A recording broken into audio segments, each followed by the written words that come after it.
Καλησπέρα και από μένα. Βρίσκομαι εδώ γιατί είμαι παραγωγός της πλατφόρμας Omnia TV. Παρακολουθούμε την TV εδώ και 4 χρόνια. Έχουμε αναλύσει ένα μεγάλο κομμάτι της δικογραφίας και ένα μεγάλο κομμάτι των τεκμηρίων που βρίσκονται στη δικογραφία, καθώς επίσης και τα έχουμε δημοσιεύσει στην πλατφόρμα μας. Ευχαριστώ πολύ για την πρόσκληση αυτή, την ευκαιρία να έρθω εδώ να μιλήσω μαζί σας και να σας δώσω λίγη περισσότερη πληροφορία σε σχέση με τη Χρυσή Αυγή, με την δράση της, με τον τρόπο με τον οποίο λειτουργούσε, από πού έρχεται όλο αυτό και βέβαια να συνδυάσουμε αυτά τα πράγματα με μερικές εικόνες που έχουν γίνει κτήμα του δικαστηρίου αυτή τη στιγμή, μερικές εικόνες που πάνω σε αυτές το δικαστήριο θα κληθεί να αποφασίσει για την τύχη αυτού του ναζιστικού κόμματος. Όπως είπε και ο Κώστας πριν, εχθές συμπληρώθηκαν 4 χρόνια από την έναρξη της δίκης της Χρυσής Αυγής. 4 χρόνια γεμάτα μαρτυρίες, οπτικοακουστικά τεκμήρια, χιλιάδες σελίδες πρακτικών, αμφιβολίες και πολιτικά παιχνίδια. Η αλήθεια είναι πως όσοι από εμάς γνωρίζαμε τη δράση της Χρυσής Αυγής και πολλοί από εμάς την γνωρίζουμε μετρώντας ράματα στα κεφάλια μας, στα πόδια μας κτλ. Δεν περιμέναμε ποτέ πως θα φτάναμε μέχρι εδώ. Και αυτό γιατί είχαμε πάρα πολύ νωρίς καταλάβει, τουλάχιστον όσοι από εμάς δεν ξεχνάμε τα όσα έχει γράψει η ιστορία, πως η διασύνδεση των ακροδεξιών και ναζιστικών μορφωμάτων με το βαθύ κράτος είναι, έτσι, αν θέλει κανείς, ένας ανασταλτικός παράγοντας για να μπορέσουμε να τα ξεφορτωθούμε και να αποκτήσουμε μια πιο προοδευτική και διάφανη κοινωνία. Ένα βαθύ κράτος που έχει ταλαιπωρήσει αυτή την πολύπαθη χώρα ως ολίγης. Ένα βαθύ κράτος που συνδιαλεγόταν μέσα στα βουλευτικά γραφεία του Κοινοβουλίου με τους Ναζί, που τους ενθάρρυνε να καθαρίζουν περιοχές από το διαφορετικό, από το μη ελληνικό, από το μη πατριωτικό και εν τέλει από το μη νόμιμο. Όχι βέβαια με την έννοια του νόμου, αλλά με μια στρεβλή έννοια ενός αόριστου εθνικού δικαίου, βασισμένη στο υποτιθέμενο ελληνικό DNA, στο μοναδικό αίμα, το οποίο αν δεν είναι ελληνικό, κανείς είναι ελεύθερος να το χύσει στους δρόμους χωρίς επιπτώσεις. Με βάση την παραπάνω ξεκάθαρα εθνικοσοσιαλιστική αφήγηση, έδρασε και δρά ακόμα, με διαφορετικό όμως τρόπο, η Χρυσή Αυγή. Από τα μέχρι τώρα δεδομένα που έχουμε αναλύσει κατά τη μακρόχρονη κάλυψη της δίκης της, στην πλατφόρμα Omnia TV, της οποίας είμαι μέλος και είναι ο βασικός λόγος για τον οποίο είμαι εδώ, δεδομένα που ως επιτοπλίστων προέρχονται από τα όσα έχουν πια γίνει κτήμα του δικαστηρίου, όπως σας είπα πριν, που δικάζει τους κατηγορούμενους βουλευτές και στελέχη της Χρυσής Αυγής, προκύπτει πως αυτή η εθνικοσοσιαλιστική αφήγηση χωρίζεται σε 3 βασικά κομμάτια την τελευταία 20 ετία. Το πρώτο κομμάτι ήταν και παραμένει το μεταναστευτικό. Το δεύτερο κομμάτι ήταν η υπόθεση του ονόματος της Βόρειας Μακεδονίας και το τρίτο κομμάτι ήταν το δίπολο μνημόνιο-αντιμνημόνιο. Δηλαδή, οι μετανάστες έρχονται να μας πάρουν τις δουλειές, να μας εξισλαμίσουν, να αλλοιώσουν την περιβόητη εθνική μας ταυτότητα. Οι Σκοπιανοί έρχονται να πάρουν τη Μακεδονία μας. Το μας, προσέξτε το, όπου τους ακούτε λένε μας στο τέλος. Είναι οι θεματοφύλακες αυτής της σκέψης. Και οι Εβραίοι έρχονται να πάρουν τους κόπους της ζωής μας. Φόβος, απειλή. Στην ψυχολογία, η αντίδραση κάποιου ατόμου στην απειλή περιγράφεται με την έκφραση fight or flight. Ή θα κάτσει να πολεμήσει, ή θα τρέξει να σωθεί. Αυτή είναι ακριβώς την αντίδραση, αξιοποίησε η Χρυσή Αυγή, για να δομηθεί ανά τα χρόνια, να χτίσει τον εγκληματικό της μηχανισμό και στη συνέχεια να τον ντύσει με κοινοβουλευτικό μανδύα. Στις τοπικές της οργανώσεις χτιζόταν μέρα-μέρα, βδομάδα-βδομάδα, μήνα-μήνα, ο φόβος, η απειλή. Χρησιμοποιώντας ψεύτικες ειδήσεις, φήμες, συνωμοσιολογικά αφηγήματα, δημιουργούσε τις συνθήκες αυτές που χρειάζονταν όσοι υποβάλλονταν σε αυτή την κατήχηση, προκειμένου να είναι αποφασισμένοι να πολεμήσουν την απειλή. Οι στρατιώτες με αυτόν τον τρόπο ήταν έτοιμοι. Όσο για αυτούς που η αντίδρασή τους θα ήταν να τρέξουν να σωθούν από τους μετανάστες, τους Σκοπιανούς ή τους Εβραίους, μια σακούλα τρόφιμα ήταν ικανή να τους εξασφαλίσει σιωπηρή συνένεση προς τους Χρυσαυγίτες, ενώ ταυτόχρονα να καλύψει τις εγκληματικές δράσεις κάτω από ένα παραπέτασμα φιλανθρωπίας μόνο για Έλληνες. Εδώ θέλω να κάνω μια παρένθεση για αυτή τη φιλανθρωπία μόνο για Έλληνες. Η Χρυσή Αυγή μέχρι τις αρχές του 2013 εισέπραξε περί τα 1,3 εκατομμύρια ευρώ από την προεκλογική χορήγηση από το κράτος ως κόμμα που θα λάμβανε μέρος στις εκλογές, το μερίδιο της πρώτης δόσης για την εκλογική της επίδοση, συν περί τις 200 με 250.000 όπως είχαν δηλώσει τον ισολογισμό τους από εισφορές μελών. Τα τιμολόγια αγορών τροφίμων που προσκόμισε στο δικαστήριο ως το σύνολο των συσιτίων μόνο για Έλληνες δεν ξεπέρασαν τις 173.000 ευρώ. Προσέξτε. Ένα πολύ μεγάλο παραμύθι που τα στοιχεία έχουν καταρρύψει πλήρως. Με αυτήν όμως τη στρατηγική, ο ισόβιος αρχηγός της Χρυσής Αυγής, Νίκος Μιχαλολιάκος, στείνει και διευθύνει την εγκληματική αυτή ορχήστρα που θα του επέτρεπε να πάρει τους δρόμους και το κοινοβούλιο. Εξάλλου, όπως είχε πει ο ίδιος ο Ηλίας Κασιδιάρης, η είσοδος της Χρυσής Αυγής στο κοινοβούλιο δεν ήταν κάτι άλλο παρά περισσότερη άνεση να κάνουν τις καλές δουλειές που γίνονται νύχτα. Αυτά είναι λόγια του ίδιου του Ηλία Κασιδιάρη. Αιχμή της εγκληματικής αυτής ορχήστρας, όπως περιγράφει και το κατηγορητήριο της δίκης, προσοχή, αυτά δεν τα λέμε εμείς. Αυτά έρχονται από το παραπεμπτικό βούλευμα, το κατηγορητήριο της δίκης. Όπως λοιπόν περιγράφει και το κατηγορητήριο της δίκης, αιχμή αυτής της εγκληματικής ορχήστρας είναι τα τάγματα εφόδου. Οι στρατιώτες δηλαδή, αυτοί που, όπως έλεγε ο Νίκος Μιχαλολιάκος, θα κονίσουν τις ψυχολόγες στα πεζοδρόμια, τα παιδιά με τα μαύρα μπλουζάκια που μπροστά στον φόβο και την απειλή του ανθεληνισμού αποφασίζουν να πολεμήσουν, υποτάσσοντας τη βούλησή τους στη δομή και την οργάνωση που έχει σχεδιάσει και επιβάλλει ο αρχηγός Νίκος Μιχαλολιάκος. Κατά τη διάρκεια της ημέρας, είναι αυτοί που παρελάβουν στους δρόμους της Νίκαιας, του Αγίου Παντελεήμωνα, του Κερατσινίου, του Πειραιά, με στρατιωτικό βήμα, με σημαίες και παραλλαγές, ενώ τη νύχτα βγαίνουν βόλτα, όπως έχει καταθέσει μάρτυρας ότι λεγόταν το κυνήγι μεταναστών. Όλα αυτά επαναλαμβάνω, δεν τα λέω εγώ, αλλά το κατηγορητήριο της δίκης, και όπως διαπιστώσαμε κατά τον τελευταίο χρόνο αυτής της διαδικασίας, επιβεβαιώνονται και από πλήθος τεκμηρίων τα οποία πια έχουν τεθεί στη διάθεση του δικαστηρίου. Έχει σημασία όλα αυτά που σας λέω να αρχίσουμε να τα συνδέουμε με λίγο οπτικοακουστικό υλικό. Έχουμε δημοσιεύσει, όπως είπα και προηγουμένως, ένα μεγάλο κομμάτι του οπτικοακουστικού υλικού της δικογραφίας, μικρά αποσπάσματα θα σας δείξω εδώ. Το πρώτο βίντεο είναι κάποια αποσπάσματα από οπτικοακουστικό υλικό που βρέθηκε σε δίσκους και κινητά τηλέφωνα στελεχών της τοπικής Νίκαιας, όπου απεικονίζουν κατηγορούμενους την δίκη της Χρυσής Αυγής, να εκπαιδεύονται, να πηγαίνουν εθνικοσοσιαλιστικές εκδρομές, να παρελάβουν στους δρόμους της Νίκαιας, να πηγαίνουν εποχούμενοι στους δρόμους του Πειραιά, ασκώντας μια ιδιότυπη μορφή τρομοκρατίας. Όταν βγαίνεις από το σταθμό ΙΣΑΠ του Πειραιά και βρίσκεις κάθε Παρασκευή που γυρνάς από τη δουλειά σου ένα τάγμα εφόδου 50 ατόμων ομοιόμορφα ντυμένων να τραγουδάνε με σημαίες στον εθνικό ύμνο, το λιγότερο που έχεις να νιώσεις είναι ένας τρόμος. Αν ξέρεις λίγο από ιστορία, ο τρόμος αυτός πολλαπλασιάζεται. Ας δούμε λίγο αυτές τις εικόνες που σας λέω.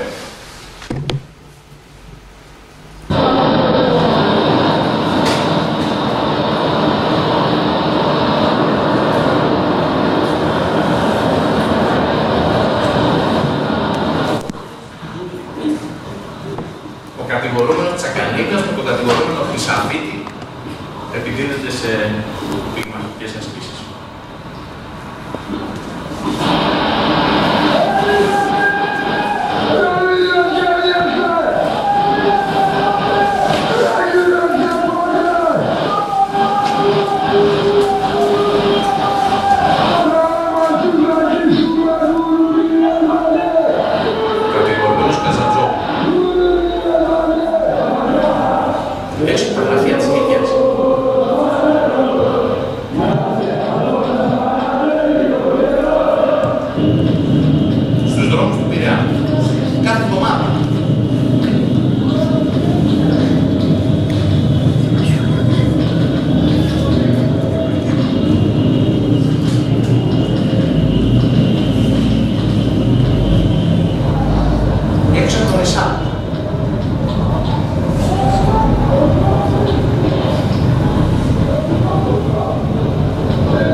Η αγανακτισμένη πολίτες.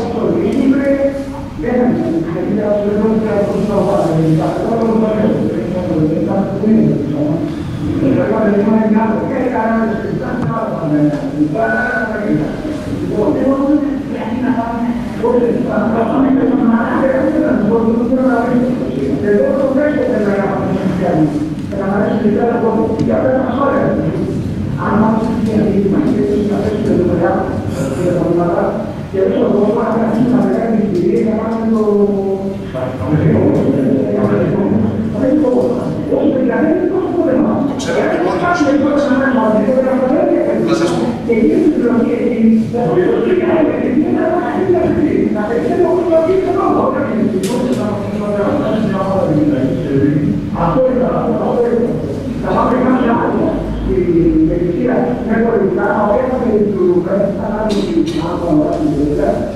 Και εγώ τους δίνω το ok, το κάνει τη στιγμή, θα φύγει από το πέρα μια ομάδα έως πέρα από η οποία θα είναι το παλό, από όλα, για να χαράξουμε το να μην τίποτα.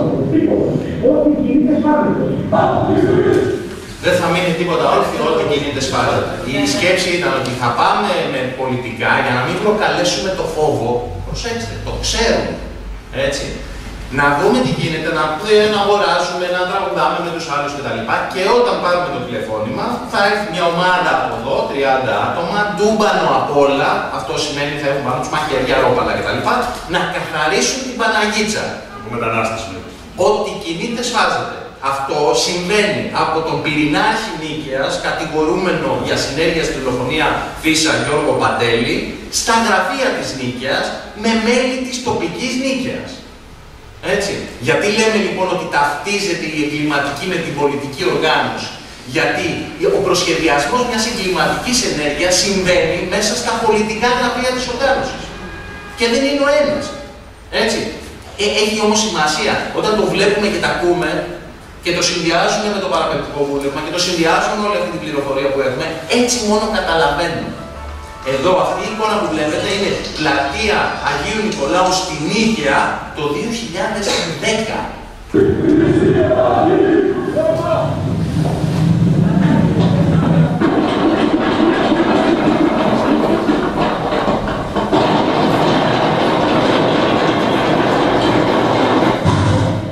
Τότε θα διώξουμε έξω από τη χώρα όλους τους λαθρομετανάστες και ας μας πούνε ότι θέλουν οι άλλοι. Ας τους πάρουν αυτοί τις χώρες τους.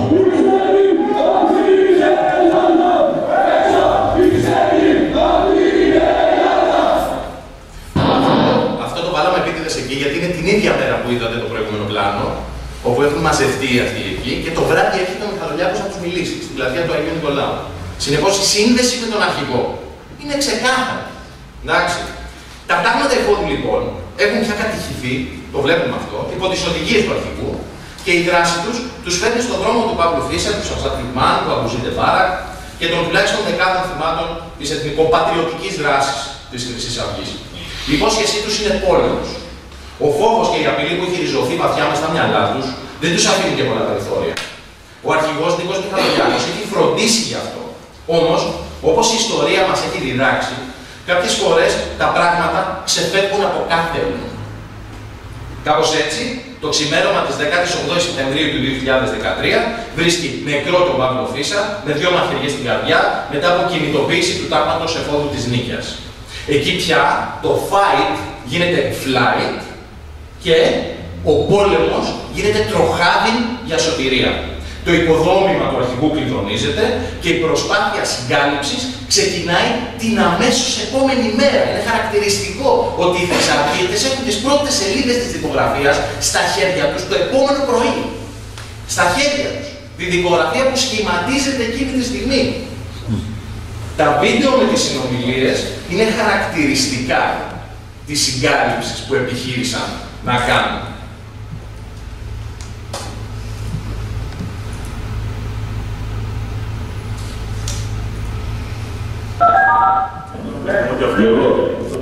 Ένα βουλευτές της ΕΕ παρακολουθεί το τηλέφωνο όλων των βουλευτών και κατηγορουμένων. Την επόμενη της δοθόνης Παύλου Φίσα υπάρχει άρχιση απορρίτου νόμιμη και αυτά που καταγραφεί και είναι σε δικογραφία που το ακούσουμε τώρα. Γιώργο, πες μου αλήθειες για να μην σε γραμμίσω τώρα γιατί έχω αρχίσει το ελένομαι. Λοιπόν, εδώ υπάρχει δικογραφία και υπάρχουν μαρτυρίες των διάφορων που λένε ότι εσείς κυνηγάγατε 3 άτομα. Λοιπόν, εσύ που είχατε 15 άτομα, πες μου γραμμό την Παναγία μου, τι είναι αλήθεια, δεν θα τρελαθώ, έτσι, πρόσεξε.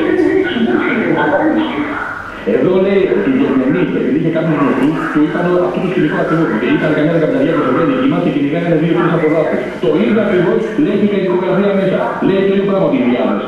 Πώς γίνανε τα πράγματα, γίνανε έτσι. Πες μου να ξέρουμε από την Παναγία μου τι να κάνουμε. Ήτανε 15 άτομα μαζί.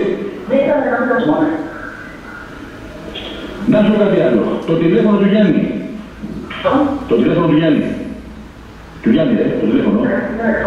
Είναι βέβαιο ότι είναι εκεί μέσα. Είναι βέβαιο. Το τηλέφωνο του Γιάννη. Ο Γιάννης είναι ο Γιάννης Καζαντζόγλου, κατηγορούμενος για συνέργεια στη δολοφονία Φίσα. Βρισκόταν στο αυτοκίνητο του Γιώργου Ρουπακιά και πριν ο Γιώργος Ρουπακιάς προσεγγίσει το σημείο, βγαίνει από το αυτοκίνητο και ξεχνάει μέσα στο αυτοκίνητο το κινητό του και την κάρτα ασφαλείας της Χρυσής Αυγής. Ναι. Ακούσατε από μέσα. Ο Ηλίας Κασιδιάρης φωνάζει από μέσα.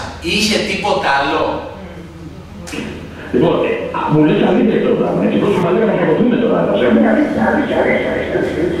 Ο Γιώργος του Γερμανής είχε μια πληροφορία του συγκεκριμένου γεγονός από κάποιον που εκεί πέρα κάτω. Ότι κυνηγάγαμε 3 άτομα εμείς. Ακριβώς το ίδιο διαβάσαμε τώρα στην δικογραφία που λένε διάβρες. Δεν ισχύει.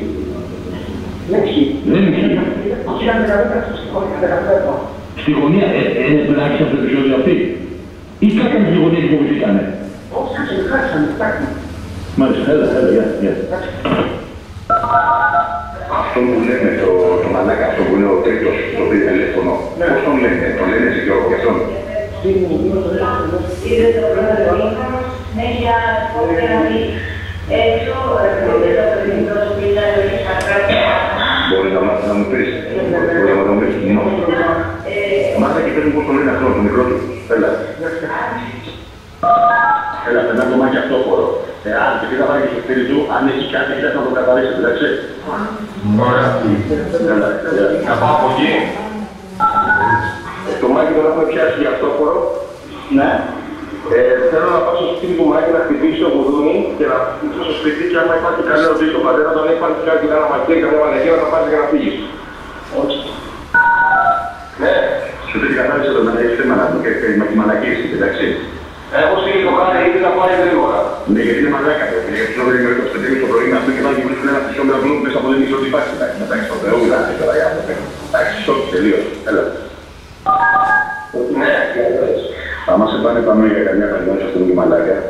Ναι. Το ξέρεις, δεν τον ήξερες, εντάξει. Εντάξει. Περάσω πάνω στο σπίτι του Μάκη. Ξέρω πατέρα σου τι είναι στο τμήμα, δεν ξέρω τι ξέρει, αν έχετε κάτι παράδειγμα πρέπει να φύγει τώρα. Θέλω κάνω το Μάκη. να σου πω, πάω μετά το σπίτι να εξαφανίσω το γόντιακο. Ναι, σκουπίδι. Είναι τέτοιο, σκουπίδι, σαν σκουπίδια. Ακούς, ό,τι έχει ο γιος σου από μαχαίρια και μαλακίες, μάθα σε μια σακούλα και πήγε να πέταξε τα σκουπίδια. Εντάξει, ο σχεδιασμός είναι άμα τα τεμάτια θα προχωρήσει να το καθαρά, τους κόψει. Είναι η πρώτη πορεία μετά τη δολοφονία του Παύλου Φίσα στο κέντρο της Αθήνας. Ο Σωτήρης Δεβελέκος, πρώην στέλεχος της ασφάλειας του Νίκου Μιχαλολιάκου και τότε υπεύθυνος στα γραφεία του Πειραιά, μιλάει με αστυνομικό της υποδιεύθυνσης αποκατάστασης τάξης, δηλαδή τα ΙΑΤ, αυτούς που βλέπετε με τα πράσινα, εντάξει, και ο οποίος τον ενημερώνει για το τι γίνεται την πορεία. Πόσοι είναι, αν παίρνουν, τι κρατάνε κτλ. Ακούστε το διάλογο. Μάλιστα. Πάμε και ενήμερο ότι χρειάζεται να μιλήσει να είμαστε επικοινωνία. Σε σημείο που μπορώ να μιλήσω, ξέρεις, δεν κάτι αυτό, δεν ξέρω. Ναι. Αυτό εννοείται, δηλαδή, πώς θα... Να σου πω, άνοιξε τον Οσάμα και τον Οσάμα. Είναι μπράβο και Οσάμα, ναι. Μέσω Οσάμα, Να κάνω μια ερώτηση. Αυτό τον αστυνομικό ποιοι δεν έχουν μπορέσει να το αντιμετωπίσουν, δεν ξέρουν ποιος είναι. Όχι. Τραβάνε για πάνω, ξεκινήσαμε, δεν είναι. Ναι. Έχεις πολύ πολύ κόσμο, φίλε, ήταν και ο Λάμπρος το μονόπανο με την κάτω.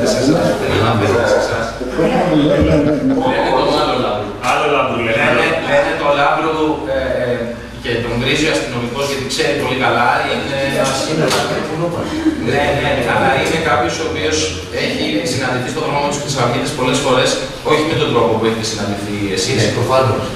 Με άλλο τρόπο. Χρησιμοποιείται αυτά στη δίκη. Αυτά όλα έχουν ακουστεί στο δικαστήριο και προβληθεί. Είναι το 1/100 που βλέπουμε εδώ. Επί ένα χρόνο βλέπουμε τέτοια. Επί ένα χρόνο βλέπουμε τέτοια. Επειδή λένε στις δίκες ότι δεν τα βάλουν αυτά. Όλα αυτά είναι η αστυνομία έχει κάνει τις υποκλοπές. Η τρομοκρατική της κάνει τις υποκλοπές ακριβώς για να τις δώσει στα δικαστήρια. Συγγνώμη για το χέρι μου.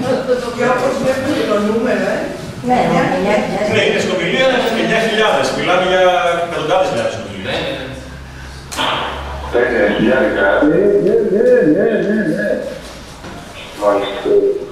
Αυτό σου λέει ανεβαίνουν, Πάρα πολύ, οι δημιουργίες είναι φαντάζομαι στο σημείο που πρέπει. Μέσα μας ενημέρωση. Ναι. Εντάξει. Κανονικά, ναι. Πώς είναι, καπρονάθηκε τέτοια. Καπρονάθηκε έτσι. Ναι, γιατί φοβόμαστε κιόλας. Η πορεία πήγαινε φωτογραφία της Χρυσής Αυγής τότε, έτσι. Έτσι. Δεν υπάρχει. Καπρονάτι δεν είναι όσιος. Σακίδι όμως έπαιζε φούλη σακίδι. Ναι. Σακίδι, ναι. Είσαι με το G. Είσαι με το G. Ναι. Μαλάκα δεν μπορώ, δεν είμαι καλά.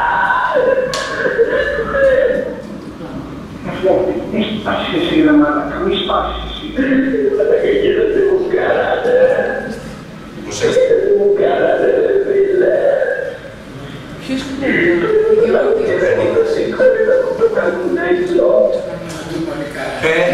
Παίρνω το λαγό και δεν μου το σηκώνει.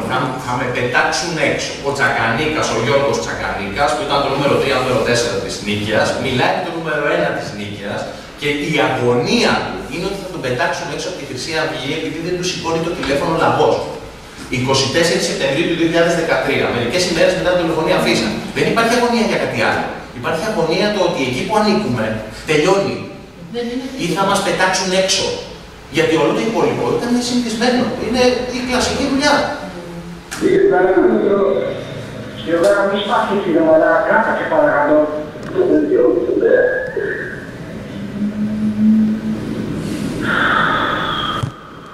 Δεν μπορώ ρε μαλάκα, είμαι πολύ δυστυχισμένος. Πολύ δυστυχισμένος ήταν. Έτσι. Αυτό. Η δυστυχία αυτή βέβαια. Δεν την έχει και φόβο, νομίζω λίγο. Σαφέστατα. Αλλά αυτό φάνηκε στη συνέχεια στο δικαστήριο. Έτσι. Δώστε μου λίγο να το μαζέψω και θα συζητήσουμε αρκετά. Λοιπόν, στο δικαστήριο φάνηκε και αυτός ο φόβος και αυτή η ανασφάλεια και αυτή η αγωνία κτλ.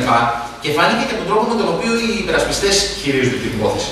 Όπως πολύ σωστά έχει αναφέρει ο Θανάσης Παπαγιάννης στο σχολιασμό των αναγνωστέρων εγγράφων, η τακτική τους είναι η εξής.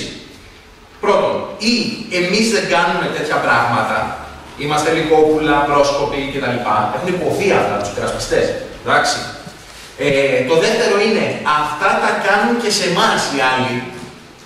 Οι κουκουέδες, οι αναρχικοί κτλ. Ναι, και αν αυτό δεν δουλέψει, πάμε στην τελευταία γραμμή άμυνας που είναι, αν γίνονται τέτοια πράγματα, ο αρχηγός δεν τα γνωρίζει. Γιατί θα δούμε και στις απολογίες ότι αυτή τη στιγμή στρώνεται το χαλί για να σωθεί ο Μιχαλολιάκος. Είναι ξεκάθαρο. Έτσι. Τις τακτικές αυτές λοιπόν δεν κάνουν ευκαιρία να τις εφαρμόζουν και στο δημοσιολόγο τους, αλλά και σαν υπερασπιστική γραμμή στη διαδικασία. Αυτή όμως όλη η αφήγηση έχει ένα πολύ σημαντικό κενό. Ο ίδιος ο Μιχαλολιάκος έχει πει κατά καιρούς σε τοπικές οργανώσεις, σε προεκλογικές εκδηλώσεις, κάνοντας παραδοχές, πως αν χρειαστεί τα λερώνουμε τα χέρια μας, είμαι ακραίος και δεν το κρύβω, θα μπούμε στη Βουλή με εκλογές ή χωρίς, περνάνε έξω από τα γραφεία μας και τρέχουν και το κορυφαίο, εσείς είστε τα τάγματα εφόδου που έχει πει σε αντίστοιχη εκδήλωση στα παιδιά με τα μαύρα μπλουζάκια. Όλο αυτό βέβαια δεν αφήνει κανένα περιθώριο για το ποιος πάει κεφάλια, ποιος μαχαιρώνει και βέβαια το κατά πόσο ο ίδιος τα γνωρίζει όλα αυτά. Το πόσο ξέρει όλες αυτές τις ενέργειες. Σημειώνω πως αυτές οι δηλώσεις που μόλις σας είπα είναι δηλώσεις σε διάφορα βίντεο όπως αυτά που είδαμε. Και αξίζει να πάμε στο τελευταίο κομμάτι του βίντεο και τελειώνω. Έχω δύο παραγράφους μετά να σας πω ένα κλείσιμο. Να πάμε στο τελευταίο κομμάτι του βίντεο. Γιατί όλα αυτά δεν γίνονται τυχαία.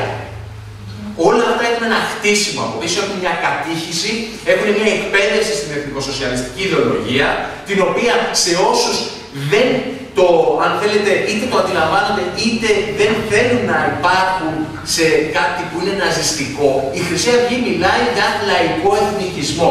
Στα ίδια τα δικά της κείμενα λέει, τους λέμε ή λαϊκό εθνικισμό ή εθνικοσοσιαλισμό, το ίδιο είναι.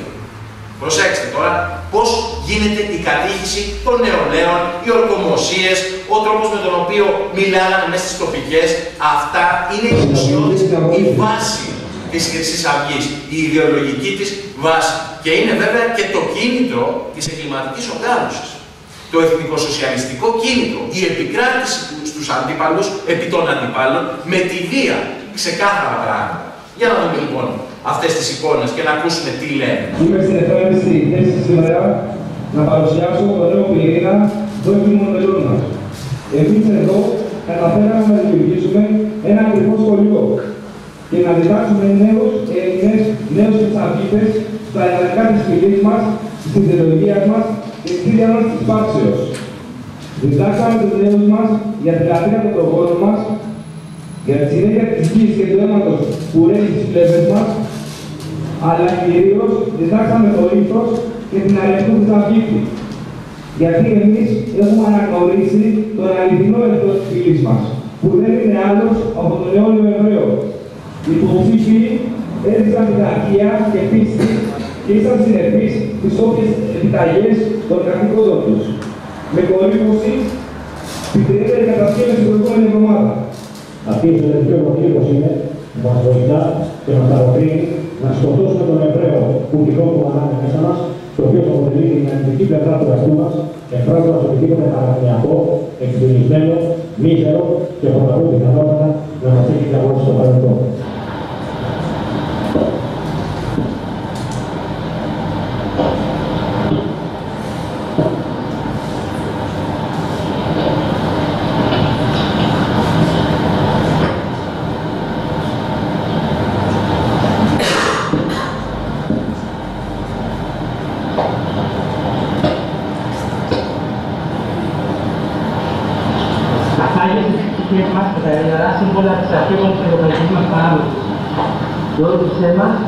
στο αίμα της προγονικής μας δόξης.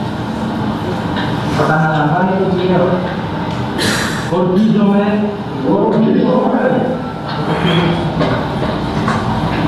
Ότι δεν θα θέσω σε υψηλότερη μοίρα τη ζωή από την ελευθερία. Ότι δεν θα θέσω σε υψηλότερη μοίρα τη ζωή από την ελευθερία. Ούτε τον αρχικό θα καταλήξω. Ούτε τον αρχικό θα καταλήξω. Ούτε ζωντανό ούτε νεκρό. Ούτε ζωντανό ούτε νεκρό. Για ξένες εθνικιστές όντως είναι ίσως το σημαντικότερο πράγμα μετά την αξία της πατρίδας. Είναι η έναρξη μιας σειράς υπάρχων αποδείξεων της φύσης του ατόμου απέναντι στην ιδέα που εκπροσωπεί. Για έναν πραγματικό Έλληνα, ο όρκος του είναι μια ανώτερη δέσμευση από την οποιαδήποτε δύσκολη κατάσταση, ακόμα και από το θάνατο. Πέραν της τιμωρίας του, ο τρόπος ζωής του, οι αξίες και η ηθική του του επιβάλλουν σε καμία περίπτωση να μην εξευτελίσει την προσωπικότητά του με την απέτηση ενός όρκου. Εν τέλει, εμείς οι Χρυσαυγίτες είμαστε οι τελευταίοι της μιας ιδέας την οποία θα προασπίσουμε μέχρι την τελική νίκη των θάνατων.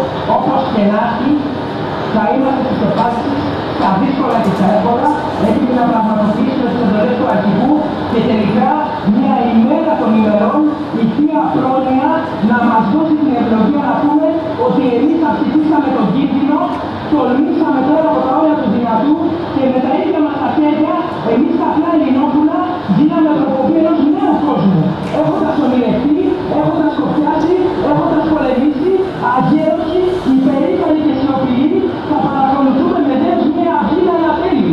Μια νέα αυγή, τη Χρυσή Αυγή του Ελληνισμού. Ζήτω αρχαίος!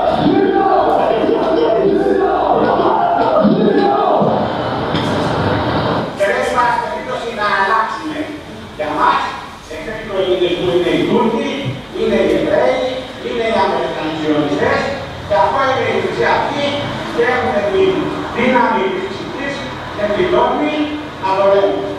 Είμαστε εναντίον όλων, δεν είμαστε ένα κόμμα σαν όλα τα άλλα και εκεί εμείς είχαμε μια λογική συνάντηση όπου έμαθα κατά τους ήταν ανεξάρτητους, ότι δεν είμαστε τόσο ανεξάρτητοι και όταν μου είπα αφού έγινε αυτή την ιδεολογία, ποια ιδεολογία αυτή, έχετε παθέσει το καλύτερα χέρι.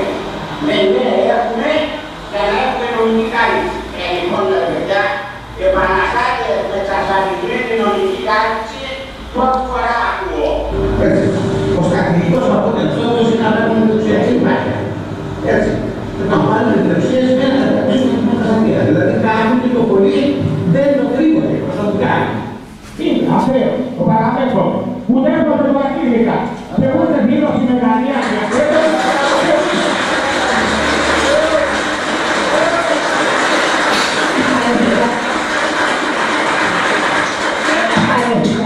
Λοιπόν, ξέρετε, ήταν αλικές αμαρτίες. Οι αμαρτίες που παραμένουν αν είναι αμαρτίες εις το ακέραιο. Εις το ακέραιο παραμένουν οι αμαρτίες του Μιχαλολιάκου, όμως αυτά όλα δεν τα είπε στην αρχική του ομολογία. Όταν κηρύχθηκε, είπε ότι πράγματι ήταν νεανικές οι αμαρτίες, ότι είμαστε πια εθνικιστές, ότι δεν υπάρχουν όλα αυτά που λένε, τη βία, τα πράγματα εφόδου, τον εθνικό σοσιαλισμό κτλ. Και σύντομα θα τα ακούσουμε αυτά να τα λέει και μέσα στο δικαστήριο, καθώς ο Τάκης ο Μιχαλόλιας, ο επικεφαλής της υπεράσπισης της Χρυσής Αυγής και αδερφός του του Μιχαλολιάκου, έχει ήδη δηλώσει στην Πρόεδρο ότι θα έρθει να σας τα πει ο ίδιος. Οπότε θα έχει πάρα πολύ ενδιαφέρον και θα είναι και μια καλή ευκαιρία να πάτε προς τα εκεί, εκείνη τη μέρα. Λοιπόν, για να το μαζεύω, κάποιοι όμως, δυστυχώς, ακόμα και σήμερα, επιλέγουν να κλείνουν τα αυτιά και τα μάτια όπως έκαναν και πριν την δήλωση της Χρυσής Αυγής. Πριν την δολοφονία Φίσα ή την δολοφονία Λουπάν. Μια εποχή που σύσσωμο το θεραπευτημένο οικονομικοπολιτικό σύμπλεγμα από πολιτικούς μέχρι μέσα ενημέρωσης στήριζαν μέσω διαφόρων οχημάτων αφήγησης την άνοδο και τη διείσδυση της Χρυσής Αυγής στην κοινωνία. Επιπλέον όμως, με αυτόν τον τρόπο κατάφεραν να στρέψουν την προσοχή ενός από τα πιο δραστήρια πολιτικά και κοινωνικά κομμάτια του πληθυσμού στην αντιμετώπιση της ναζιστικής απειλής, μειώνοντας με έναν τρόπο τη δυναμική που είχε δημιουργηθεί από τις μεγάλες κινητοποιήσεις του 2011.